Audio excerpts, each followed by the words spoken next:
Good morning, everyone.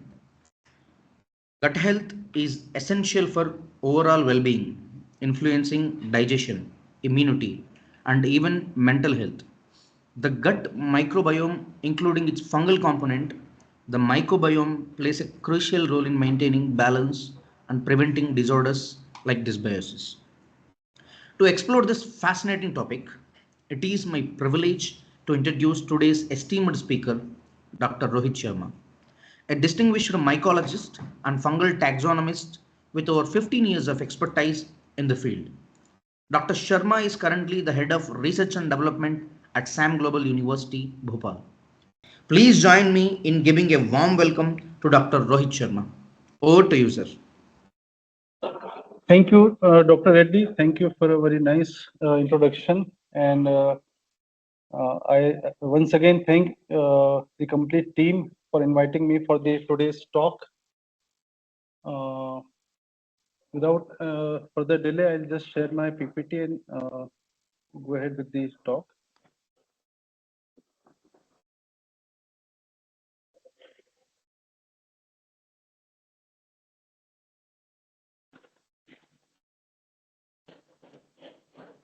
Is my presentation visible to you all? Yes, sir. It's visible, clear, good to go. Fine, fine, fine. And is it okay if I keep the video off while speaking? Will it be fine for you? Yes, sir, absolutely. You can. Fine, fine. So, as you can see in the today's present slide, that getting up early, I have mentioned my preamble as getting up early. Although we are starting our talk at 10:30 a.m., it's not too early. But why do I mean getting up early? What does I mean by this? So you all know, as a scientific community, the one of the most important calls that people await is the call from the Nobel Committee. And as Professor Alter has said that it's the best alarm clock that he has ever heard. So it's one of the prestigious awards that we look up to it. And then once the award is announced, it's the all the congratulations that follows. Just to brief you some of the youngsters about the Nobel Prize, it's announced every year in the field of physics, chemistry, physiology, or medicine, literature, and peace.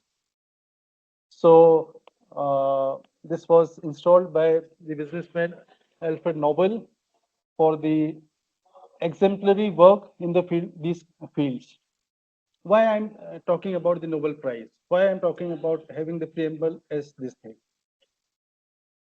Because two of our fine recent, not recent, but relatively recently, Dr. Venkatraman and Dr. Abhijit Banerjee has won this prize.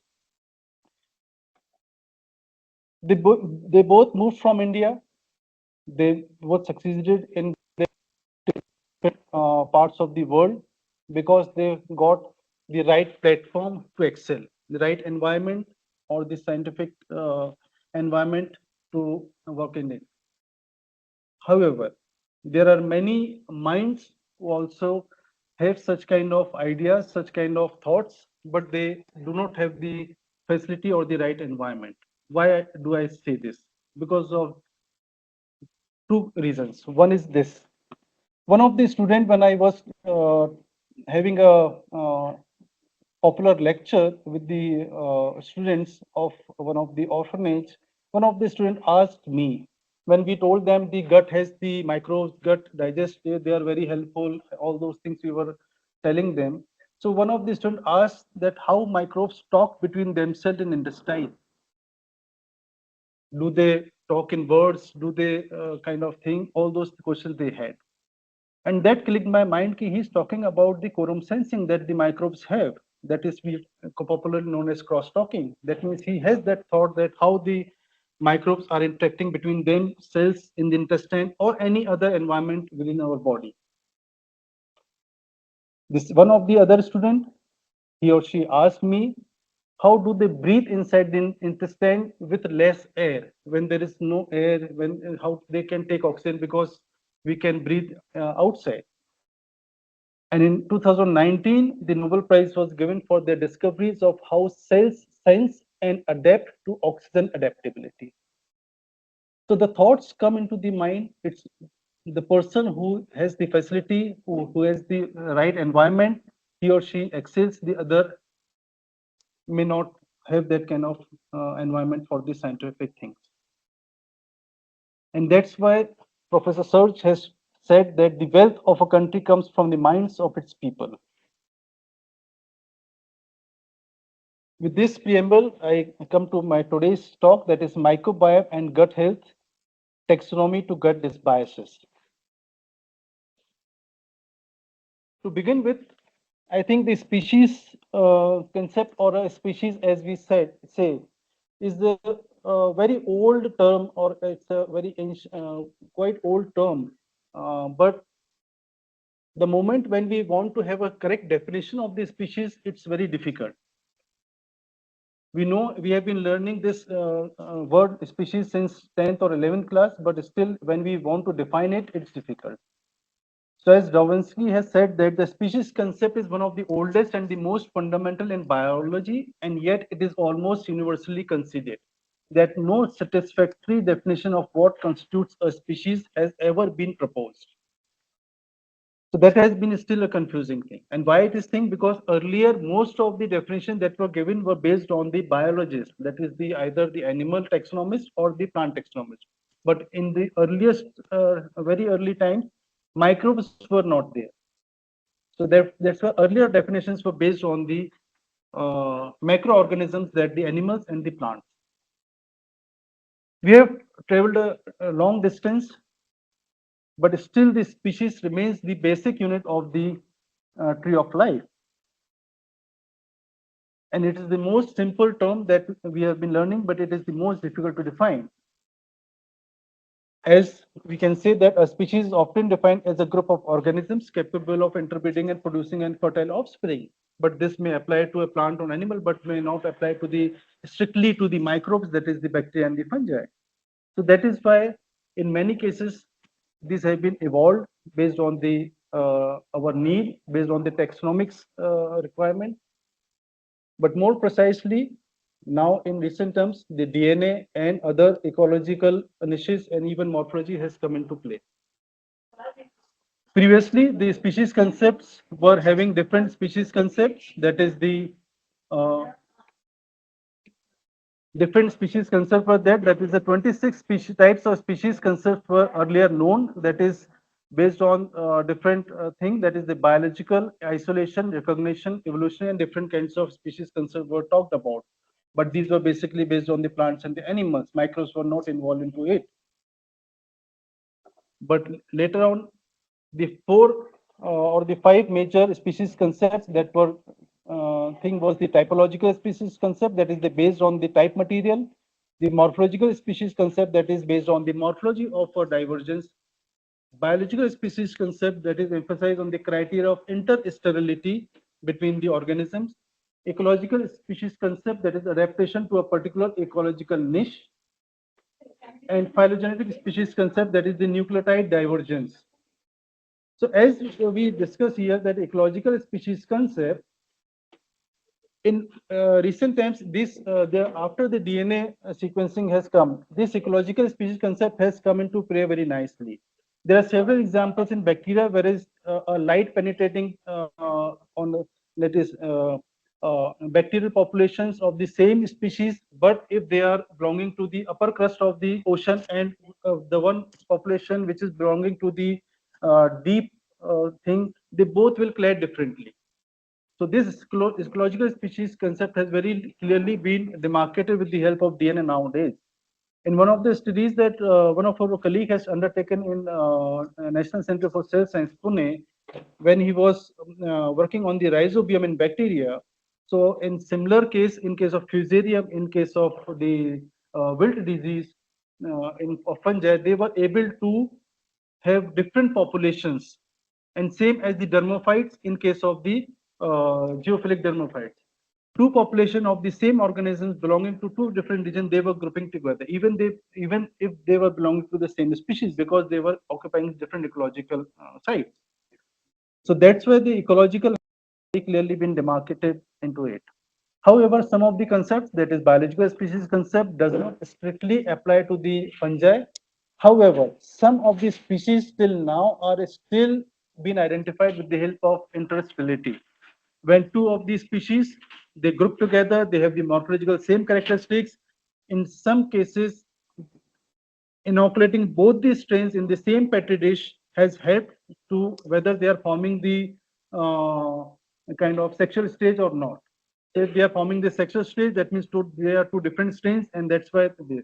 So in this way, they have been able to even interestability has been applied in recent times, but in the rarest of the rare cases. It's not a usual thing that has been we are using it. But in the morphological concept that was followed till more relatively recent times had several of the lacuna as explained by one of the examples of the hermit crab, that is, and also these tube worms, that here if you can see that these are the two different morphological forms of the tube worm. Because why I'm taking this example, because the same problem has been faced by the fungi also till recently, till 2011 when the Melbourne Code was happened, and since 2012 it has been told that it has to be one fungi, one name. But earlier, because the fungi was forming two different forms, that is, the one was called as the sexual forms and one was the asexual forms. So both were given two different names, just as a case is you can see in the tube worm. So the moment when a scientist or a worker researcher has been able to observe the complete life cycle, they came to know, okay, these two belong to two different stages of the same organism. For youngsters and others to have a simple kind of examples I always give is of the plants also. In plants also you see, whenever if everybody must have seen the aloe vera. The moment you see the aloe vera flowering, you will people will say it is a different plant altogether. You see coriander, when it's in vegetative state, it is completely different. When it is in the sexual state, it is completely different. So the confusion was bound to happen. In fungi, especially, this problem got sorted out when it was as the DNA use of ITS region and DNA became more popular. And when it was found that okay, whether it is Aspergillus or the Emericella, both are of the same belong to the same strains, and the same strain is forming the two different structures. They came into uh, know about it. I also always give the example of this Homo sapiens. Since we do where we have different kind of morphological features, races, we have different races, but our species is one. It because of the morphological characters, because of the kind of variety in the kind of morphological features. So the genes which is focusing on our morphological thing is having a lot of diversity, and that is why we have different races, but we belong to the single species, that is Homo sapiens, and that's why we are monotypic. Coming to the species concept in fungi, we have presently been considered as morphological also, biological also, and phylogenetic species concept in fungi also. But however, there is always a question whether the ITS region thing is it belongs to a single gene phylogeny or a single gene thing, or it is completely becoming the organism. But we do not have any solution to it, but to accept that yes, ITS can be used as a barcode of fungi, and we are using it as the primary sequencing or the gold standard of sequencing for the identification of the fungi. Previously, even a plant pathogenic fungi belonging to two different hosts was considered to be a two different organism because of the physiological specialization. But this problem is not there, because after the DNA sequence is happening and the phylogenetic studies have resolved this kind of. So presently, the species delimitation can be done by morphological features, the physiological features, in some cases interstellarity features, in some cases host specificity, and majorly by phylogenetic thing. In the taxonomy, contrary to the bacteria or the prokaryote, still the genome sequence has not been considered as a gold standard. because of the data is not uniform and other things, but still the MLSA, that is the multi-sequence locus analysis, is uh, being considered as kind of thing. But these different, it is not necessary that ITS region can be used for all these genus. No, the ITS region can be used for one particular genus. The other genus may have maybe ITS and the calmodulin. The other genus may have the ITS, calmodulin, or beta tubulin. So based on that, every genus or every genera, all the genera are following different species concept. So it is not that okay, this is single gene and these are the 5 protein coding genes, and if these 5 combination can be applied to all the genera. No, based on that thing, it has to be different for different things.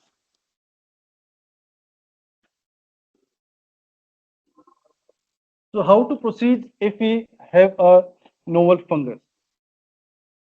The taxonomic thing previously was going like, first we used to do the morphology, and those we found to be novel, we used to do the sequencing. But with the uh, reduction in the cost of sequencing, we are now doing the sequencing first. So if you want to adopt a mycelial identify a mycelial fungi, then ITS region should be the gold standard. And if you have an yeast form, then LSU should be the gold standard. Why I'm saying that? Because of the two reasons. One, that is LSU is having more divergence in yeast form as compared to the ITS.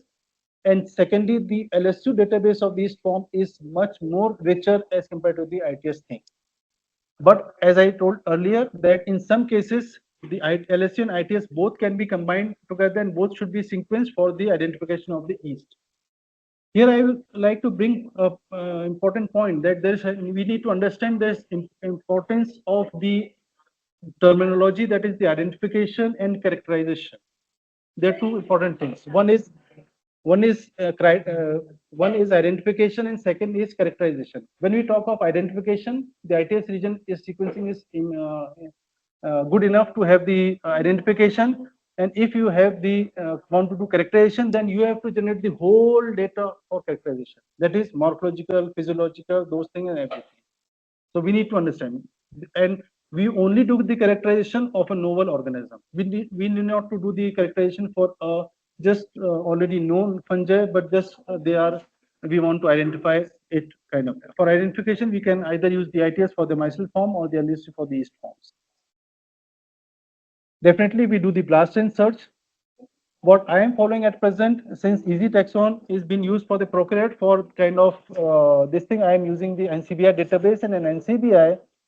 What I have been following is the type strains selection. So for most of the Escomycota thing, the type strain thing is very nice, and it is giving a very nice identification of those things. Then definitely, if it is low similarity, then we will go for the complete characterization and description, complete physiological studies, that is the pH, temperature, media, sequencing of other regions also, LSU, SSU, and protein coding genes. So as I told, there should be different for different kind of thing, like pseudosporium, one of the very good pathogenic organism, and it is anaerobic. It grows in as an anaerobic fungi also. Earlier, only ITS region was used, but now ITS, LSU, and even the beta tubulin is being used for kind of thing. And then finally, the phylogenetic analysis. When we talk about the morphology of the fungi, I think it has to be very critically studied and observed. As you can see that there, as per the International Commission, these organisms have been, it has to be in the standard media, because many of the fungi are known. They change the shape of the spore, they change the size of the spores, they change the anything kind of the spores with the change in media. So we need to be very careful when we are talking about the change in the media observation. As you can see in the image, there are very different kind of colony observation from the first to the last. Any row you can select, it has a drastic change in the morphology of the thing from the one to last. So that is why it has to be very critical. So just to brief you all about the region, that is the ITS1 and ITS2 region. It belongs to the in between the small subunit and the large subunit. 5.8S rDNA or rRNA gene is normally an non kind of it is not variable, non-variable kind of thing, but it is very important because it will help you to have identify the orientation. Because the moment the orientation is reversed, then it can be identified by the 5.8S rRNA gene. And you can see that the ITS1 and ITS2 basically they are about 500 to 700 base pairs, but in yeast we have even observed up to 300 base pairs. In one of the Saccharomyces or Candida, I'm forgetting the name, but one of these species we have identified up to 300 base pairs. That is ITS1, 5.8 and ITS2, all three coming out to be 300. And the longest that we have observed in our experience is up to 700 we have observed.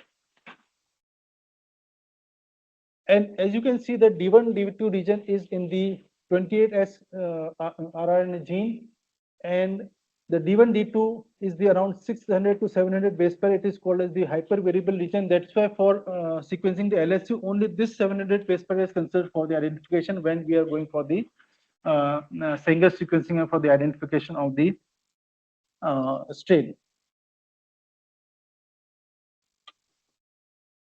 So if you go about complete characterization kind of thing, so you can see that a DNA sequence is very important. It can be ITS, beta tubulin, carbon, actin. TF is also important. TF is in fact considered as the second barcode region of the fungi. And I think long back, Dr. Sopnil has presented a very nice paper and it enlightened me as the why ITS was uh, identifying the more of the Ascomycota as compared to the Bassinomycota, and the LSC was not there. So it was basically because more of the Ascomycota we have been able to culture more, and less of the Bassinomycota we have been able to, and that's why based on the database, it was biasness has come in due course of time that more of the Ascomycota are identified as compared to Bassinomycota. Although the reality is, I'll agree that okay, under the soil or in a particular habitat or kind of thing, the Bassinomycota are less abundant as compared to Ascomycota. It's a very big phyla, and a lot of genera are there. And because it is also because of the different various kind of habitat that they can colonize.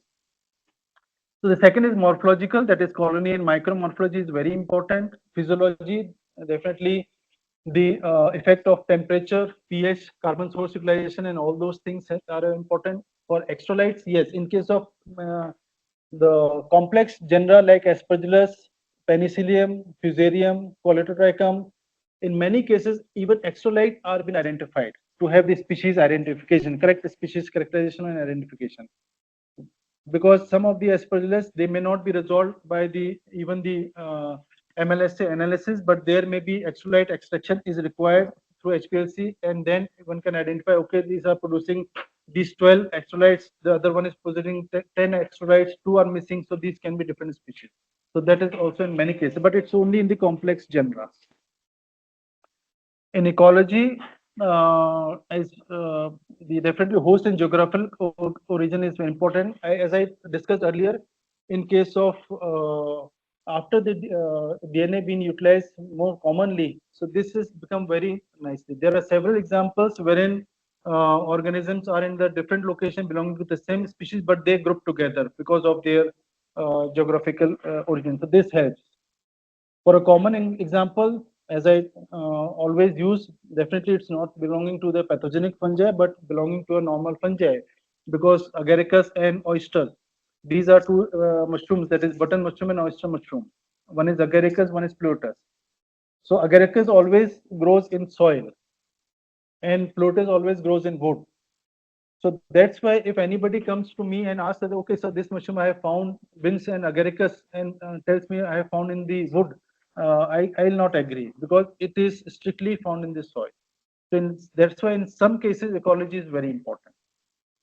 Definitely. And in case of kind of yeast also, which are dimorphic, so what we have observed is many of the pathogenic yeast, they penetrate the organism when they are in the mycelial form, because mycelial form forms the pack formation, and this mycelia penetrates, and through the pressure they are able to penetrate that, and once inside they transforms into the yeast form, and inside the body they live as an yeast forms. So this kind of ecological thing is also very important in many of the pathogenic fungi. Definitely genetics is also important, and now genomics is important, whether it is genome sequencing. Genome sequence is important for most of the things, although it is not mandatory still by the code of nomenclature and the kind of rules.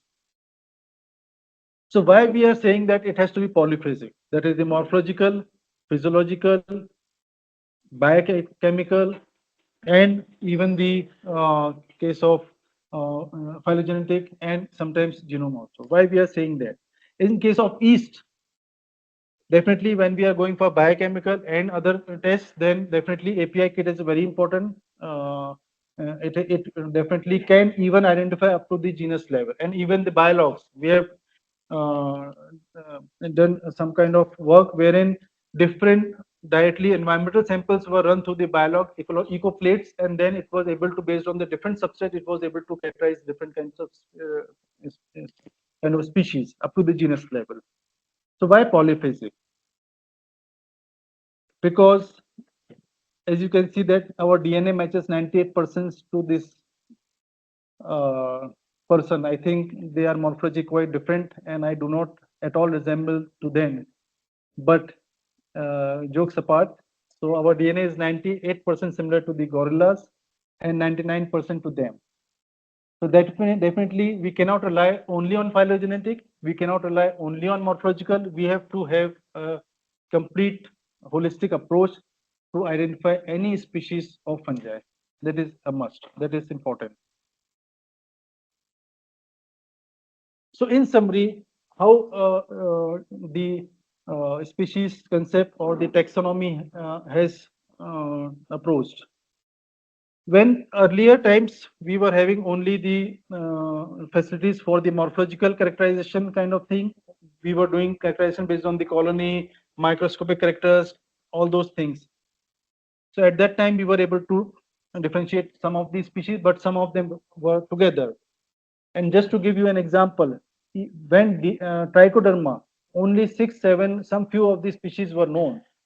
And after the DNA is applied and ITS sequencing, more than 13 to 15 cryptic species, hidden species have been identified after the DNA thing, uh, which were misidentified based on the morphological thing.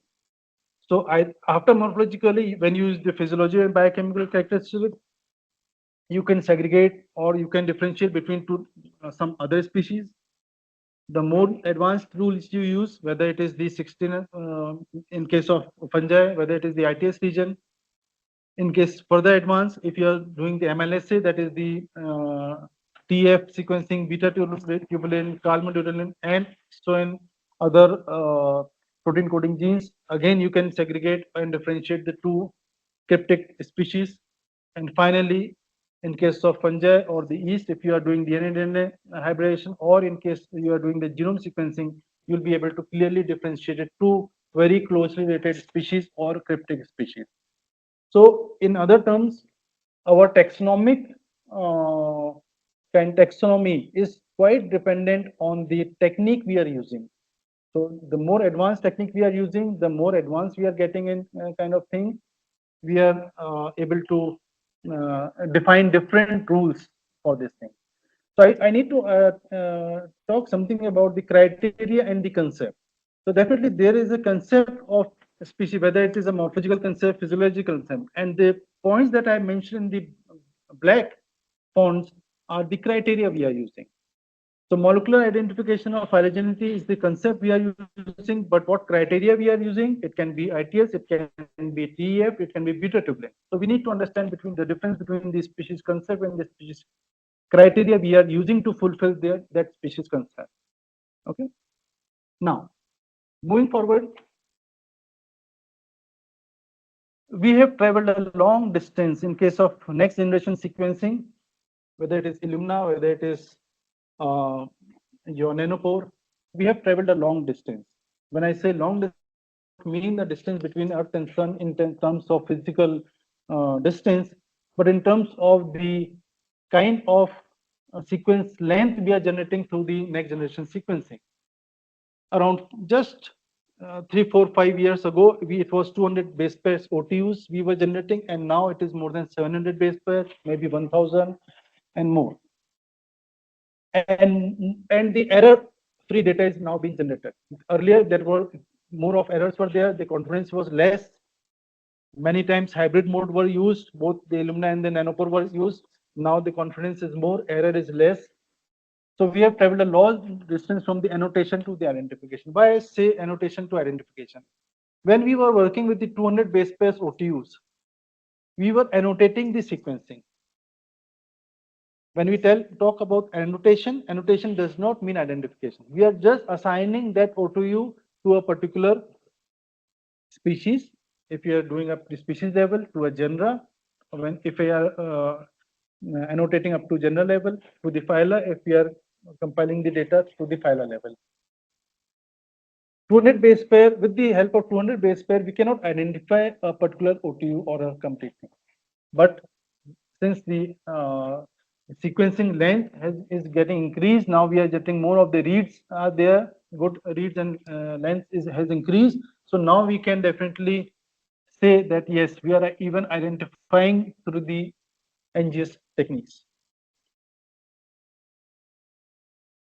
Coming to the second portion of our talk, that is the human microbiota or the mycobiota dysbiosis.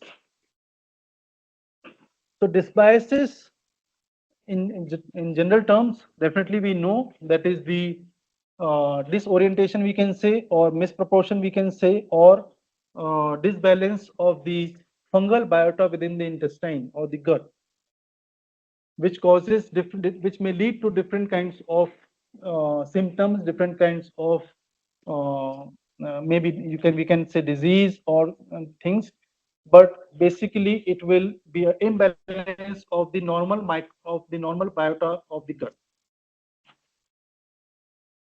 So the in general microbiota in health and diseases uh, have been talked about a lot.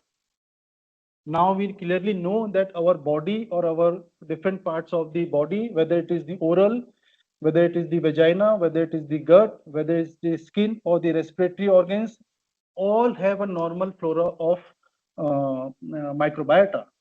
So at every places, it's a normal microbiota is there. Previously, we were saying that no, our some of the portions of our body are very clean and they do not have a kind of general. But now we know that they all have kind of thing, both bacteria and fungi.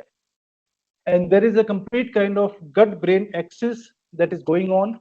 It is a bidirectional thing. It involves hormones, it involves metabolites, it involves different kinds of signals that is communicated between the intestine and the brain.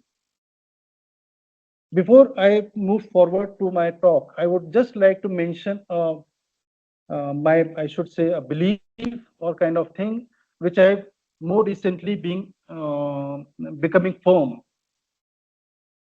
I will take you to little bit to the Ayurveda. Earlier, Ayurveda used to say about the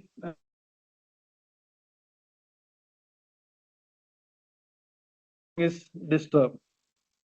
So now I have been able to relate these two things. That definitely now we are working towards that direction only. That any changes, any disbalance in gut may lead to maximum of the diseases, which we would have not imagined earlier, especially the new diseases related to the neurons, whether it is Parkinson, whether it is neuroneuron diseases and other things. In no, at least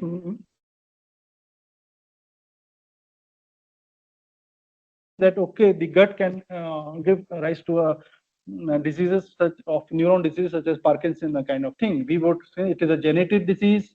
It has to be transmitted from generation to generation. Nothing to do with your gut eating habits and other things. But as we are going deeper into our understanding, the things are changing. The things are becoming different.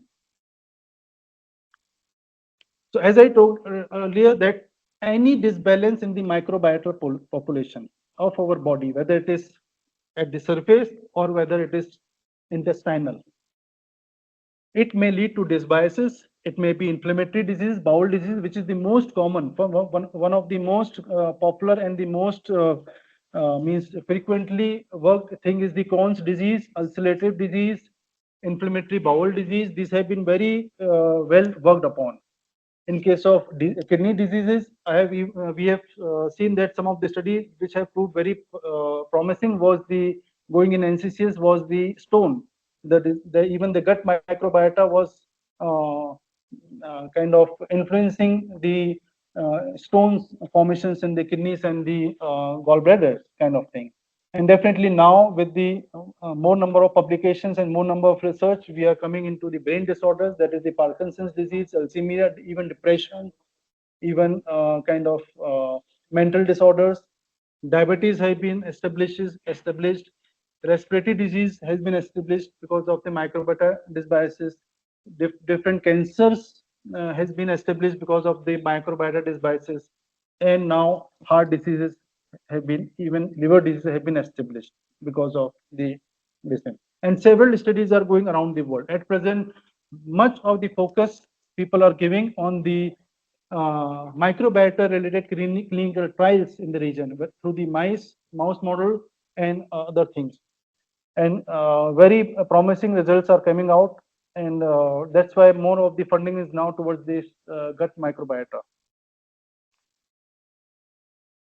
As I was talking this Alzheimer's disease in around I think 2014 or 15, when I'll share one of my personal story. One of my family relative, my uncle, when he was diagnosed with the Alzheimer's disease, I was searching why this Alzheimer's disease. I was sitting in the hospital and was searching why this happens, why he was diagnosed with this, and all those things. So I came across a science paper, science journal paper, wherein they were relating the gut microbiota with the Alzheimer's disease. And then I was relating that, okay, he used to go empty stomach to the school. He was a school teacher.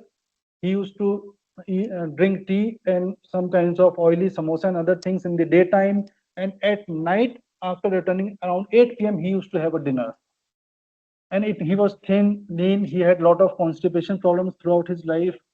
So then I was rating, it cannot. But the paper, the moment I found the paper, I found that no, there is some that then I can relate his lifestyle and then I could relate the Alzheimer's disease. And as the figure you can see, it clearly shows there is a microbiota gut brain axis in the kinds of Alzheimer's, wherein immune system, nervous system, and neuroendocrine system, circulatory system, all are involved into it. So different hormones, and it's a complex system kind of thing. Wherein the Alzheimer's disease is kind of thing. It's a brain gut kind of axis going on. So that was a surprising for me at that time to relate the gut microbiota with the Alzheimer's disease and other neurodegenerative disorders. Coming to our fungi, that is the role of gut microbiome in the health and diseases. Over the complete life history, once we take the birth and when we go old, there is a complete shift of microbiome in our thing. When we are born, since mother feed is there and naturally born, or even in the cesarean case, in both cases the microbiota has been found to be different, because the vaginal population, it covers the child and it has a different impact as compared to the cesarean child. Same is with the birth. At the birth, since it's a child is mother fed, so it has a different Candida, Saccharomyces, little bit of Saccharomyces, Cryptococcus, and there is more of diversity. But after 1 or 2 years, the moment the child goes into start taking the outside food, the population changes, and the population changes into different population. And at the old, again, it is more of Penicillium, Candida, Aspergillus, Saccharomyces there. Even there is studies have found there different kind of population, like in case of Western food, when we are eating burgers and kind of thing, the studies have found that the Western food encourages more of Saccharomyces cerevisiae. as compared to the vegetarian food, which encourages more of the Candida and more diverse. So one of the study they have found that in the Western food or the we what we in a terms common terms call junk food, it reduces the variety, it reduces the diversity of the gut population as compared to the vegetarian food, which increases the diversity.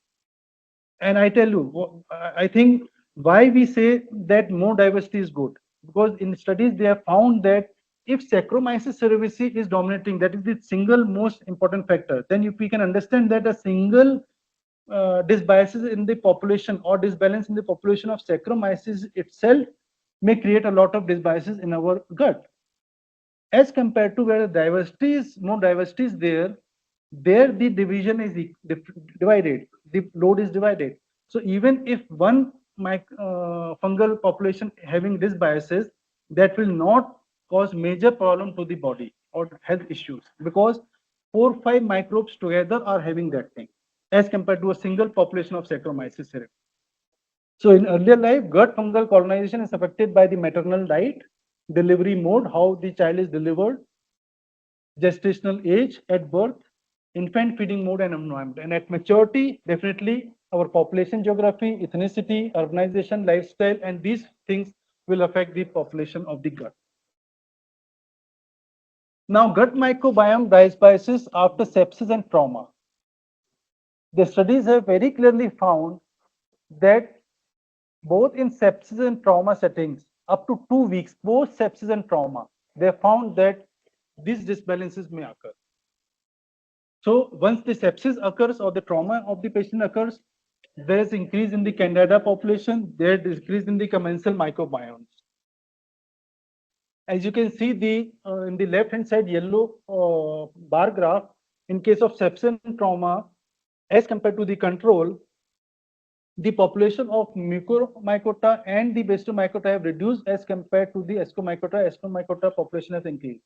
And on the right hand side, if you see in the genus level, the more of the Candida population is increasing as compared to the diversity. That means diversity is reducing and a single population is increasing, that is Candida.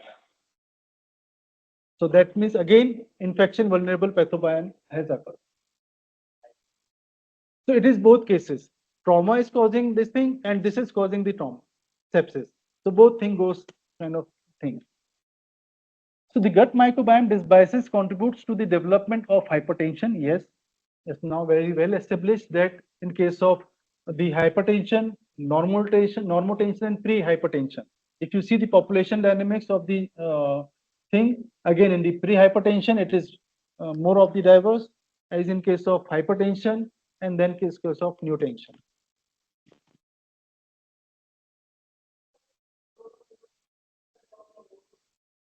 Now, fungal microbiome also closely work together with gut bacteria, either in the symbiosis or in case of commensal form, they are jointly together.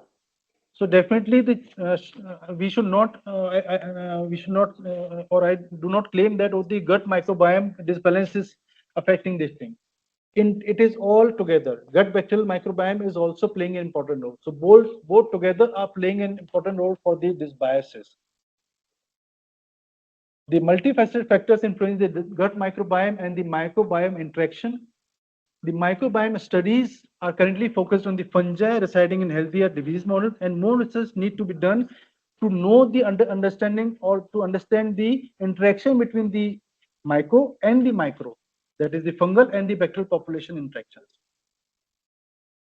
Similarly, in case of this irritable bowel syndrome, this is the most studied disease and very well established that this is creating a lot of problem. This microbiome gut brain axis is creating a lot of problem.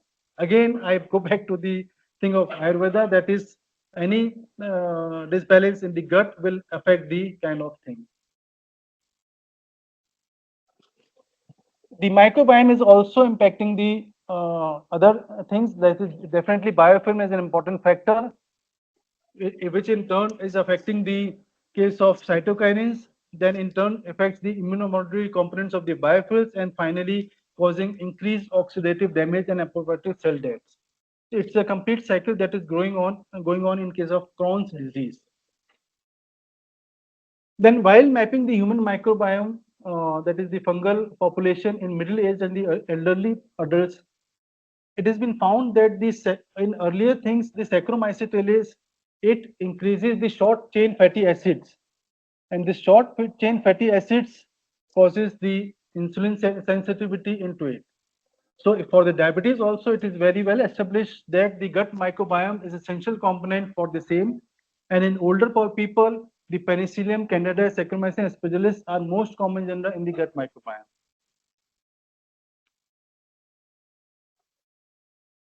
Definitely, I think as WHO has told that the antibiotic resistance will be the next pandemic, and the drug delivery related to it is a very significant portion. And I feel that the gut microbiome has an important role in the drug delivery system of any antibiotic into the body to increase the efficiency. We know that around 25 to 35% of the drug is only absorbed by the body once whatever dose is given. So, but it can be increased in case of kind of thing. And even anaerobic and aerobic. In one of our recent papers published in iScience, we were able to found that in anaerobic, the antibiotic was having more efficiency as compared to the aerobic of the same culture while studying in this pseudosporium thing. Definitely, the future is fecal microbiome transplant. Not future. At present now, it has been regularly used, and it has to be now very critical because the underlying diseases, whether it is the diabetes, whether it is this thing, these can also be transmitted through the fecal microbiome transplant, which were not found earlier. But now, since we are knowing these things, while transplanting, we need to be very carefully, very careful about the history of the healthy person. What we are thinking he is healthy, he may be carrying some kind of underlying diseases to the healthy patient, kind of thing. So that one needs to be very much careful as we are knowing this thing. So as far as databases is concerned, a lot of now good databases are there for this kind of work. Like Mycobiome database is there, Unite is there, even the Mycocosm is there. In Ishan itself has its own barcoding database for the fungi, pathogenic fungi. And the workflow and pipeline again, we have traveled a long distance from the writing the scripts for the Python and R to now online pipeline available where you can directly upload the data and then we can do it. Like FunOmic is new pipeline that has come, SCK, ABA has there apart from the data and other things. Now it is much more user friendly for analyzing your metagenomics data for and this whole genome data for the fungal thing because it was lacking as compared to the prokaryote kind of data. So to summarize the complete thing, I think fecal microbiota is the transplant is the future, and it should be important to understand the microbiome and microbiome populations there. In probiotics also, it can play an important role even in drug deliveries, antibiotic, antifungal drug deliveries, dietary interventions. So there is a complete bacterial microbiome, and disease kind of three-way things that is going on between the thing. So that's why when we talk of microbiome, we cannot leave the bacterial microbiome separately. They both will result into the disease. That's all from my side. Thank you so much.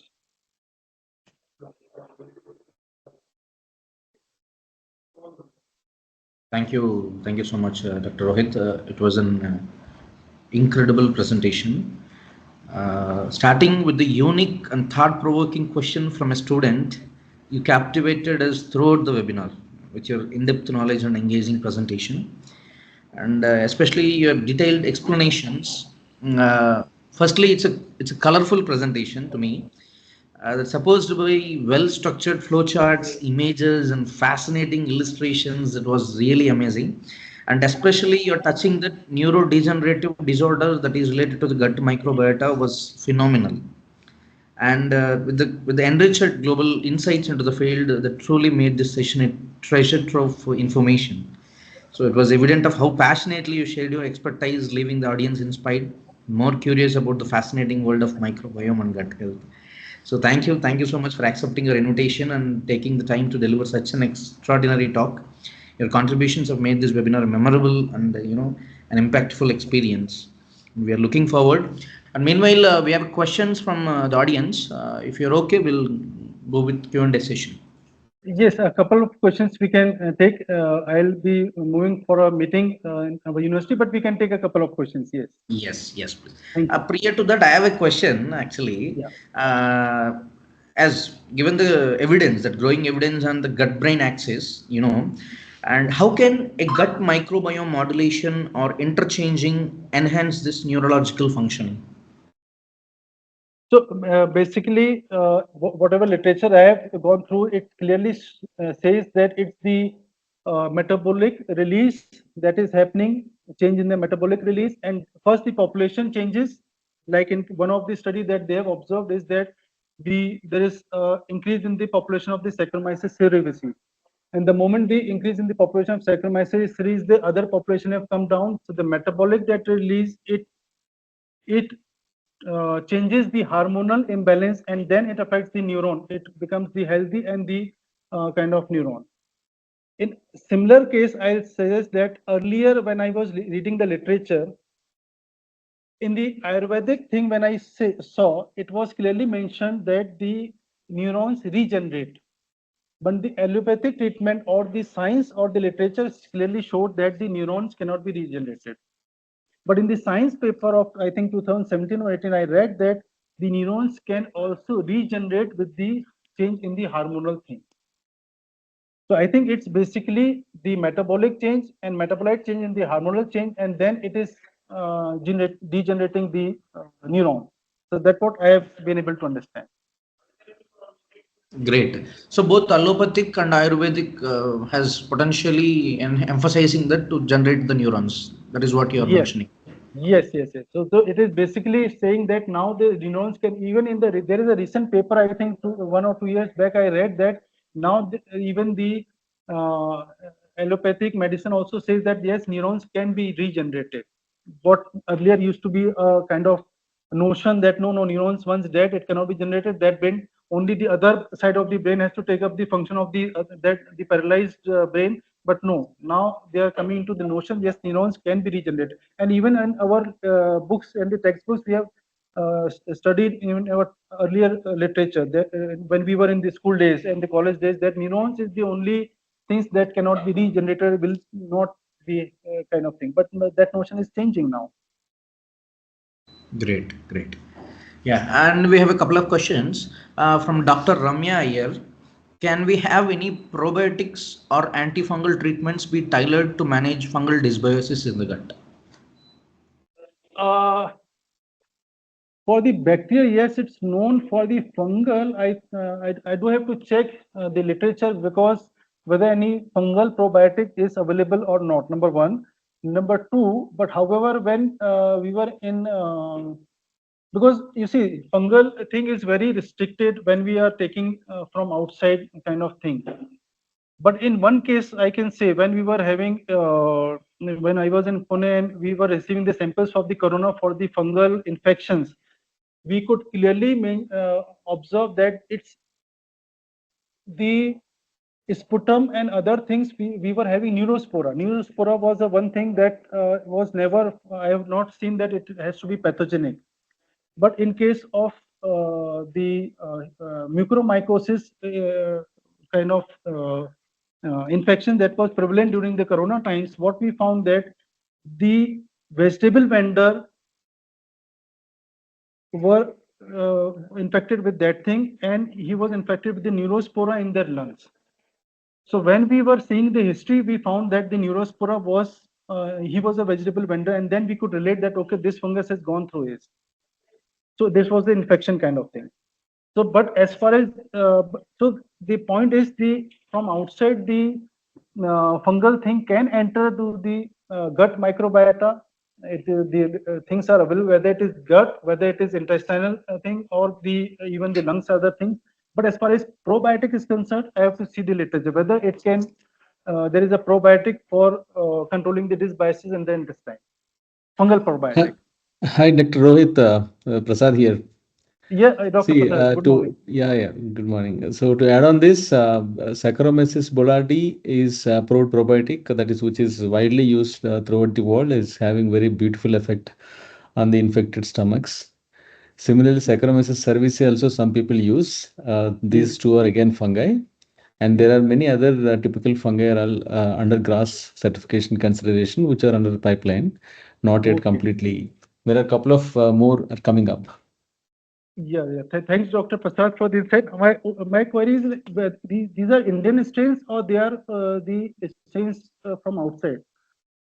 This Saccharomyces boulardii and cerevisiae is isolated from Indian subcontinents also. See, every company is having their own strains for manufacturing and marketing, and so Indian people are also having their own strains, and they're marketing very well. Okay, great. Yeah, they're Thanks very widely available in the market. Thanks. Next. Yeah, and then can we move to the next question? Yeah. The question from Namrata ji. Good morning, sir. Thanks a lot for the amazing talk. I would like to ask, what are the curated database for accurate identification of a fungus, because it is a tricky job? Yes, I agree with Namrata. It's definitely a tricky job. With experience, it will come. Definitely, I can say. The only thing is, if you are going for a Sanger sequencing kind of thing, one can go for the kind of NCBI database that I am relying. People talk about the Unite database and the fungal DB, but I have been able to identify based on the this NCBI. The only thing is, I do not rely on the blast and search. What I do is I uh, download the sequences from the recently authentically published paper, and then make a phylogenetic tree thing, and then finally I rely for the thing, because many times the blast and search may not give the correct thing based on the database they have. So download the authentic sequences from the published literature, recently published literature, and then make a phylogenetic tree, and then you will be able to correctly identify the kind of thing. Got it, sir. Because there is a lot of discrepancy as compared to the prokaryote, because in prokaryotes you can directly go to the LPSM website, you have the type sequences are there, type strings are there, all the thing is there. But in fungi this thing is lacking. They have developed a microbank kind of thing, but it does not have the complete information just equivalent to LPSM. So that due to this, one has to with experience you will be able to find that yes, it is there. Okay, sir. Namrata, you're already in NCCS. Don't worry, you will get good guidance. Yes, sir. And we have a question from Runapriya. Does gut microbiome influence blood glucose regulation in diabetic individuals? Yes, I think because the clearly established now for the diabetes, because I have not worked, but I have seen the some of the studies that yes, it is clearly established. Got it, sir. And one more question from Shubham. Anamorph or telemorph will have different identification when used any marker. Then how to tackle with this situation? No, you will have a single, nowadays you will have, even though you will form a different telomorph or the anamorph, you will form a different forms, but the moment you will sequence them, you will find by the sequencing of the ITS region or the TF region, you will be able to identify the correct thing. Based on the naming, for the naming, you can go for the normally sexual stage is giving the name, number one. However, some cases, the popular name has been adapted in case of this, just like Aspergillus emaricilla. Emaricilla is, although the sexual stage, it should have been adopted, but instead of emaricilla, Aspergillus is done, because many of the pathologists, many of the doctors, they may get confused. That is why in some cases, even the anamorphic name has been followed. But you do not have to worry, just sequence it and sequence will give a single name, because now these are not different fungi, these are the different forms of the same fungi. So just sequence it, you will find the result. And in case, just to add to it, even in case of Candida or in case of dimorphic yeast, it will be very good if even the change in temperature, many times change in temperature, change of nutrition, we will have a dimorphic fungi. So those correct things one has to understand. Okay, at this temperature it will behave like in the yeast form, in this way it will be form the pseudo hypha kind of thing. because sometimes pseudo IFR are found and we get confused that no, we have lost our yeast strain, but no. So one needs to understand at what nutrition requirement and at what temperature they are dimorphic. This thing, they changes their dimorphism. Thank you, sir. Thank you. Yeah. And let me take 1 minute to explain the today webinar organizers, with your permission. Yes, yes. Please go ahead. Please go ahead. Yeah, yeah. Thank you.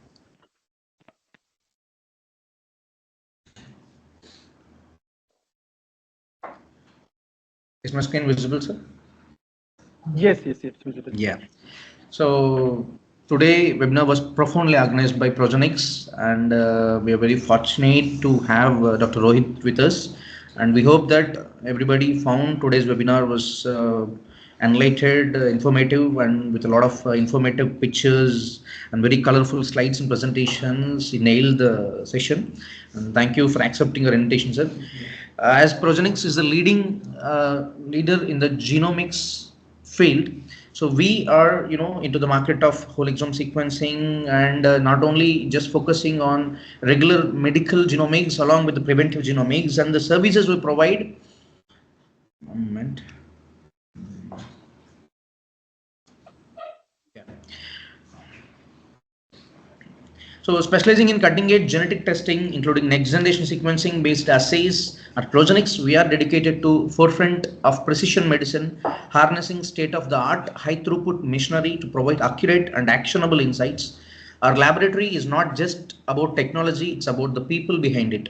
Our team comprises highly experienced doctors, accomplished scientists, skilled genetic counselors, and expert bioinformaticians together. We are committed to advancing personalized healthcare, delivering tailored solutions, and driving innovation in the field of genetic testing. So one moment, yeah. We have a clinical genomics and preventive genomics, as we have NGS, MLPA, CMA, NIPT, and Sanger sequencing in clinical genomics, and our advanced and most recent research task in preventive genomics. We have Wellgenics, Gutgenics, Fitgenics, and Medigenics, as you are seeing here. So Wellgenics is designed to provide insights into the key aspects of health, such as nutrition, metabolism, heart health, immunity, brain function, and even gut health.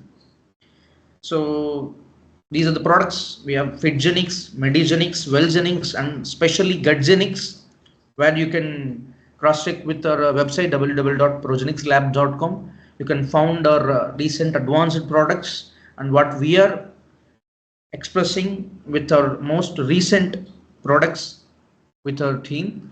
And profoundly thank you for accepting, sir. And I'm really proud to say that Progenics is comprehensive analysis empowers individuals to uncover unique dynamics of their gut microbiome, paving their way of meaningful lifestyle changes and improved overall health.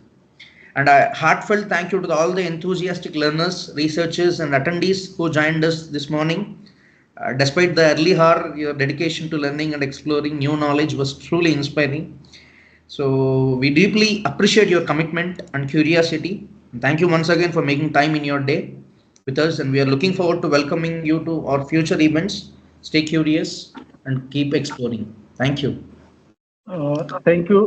Thank you. At the last, I would like to thank Dr. Prasad, Dr. Yeah. Swapnil, and Dr. Reddy for and the complete team for inviting me for the talk. Thank you so much.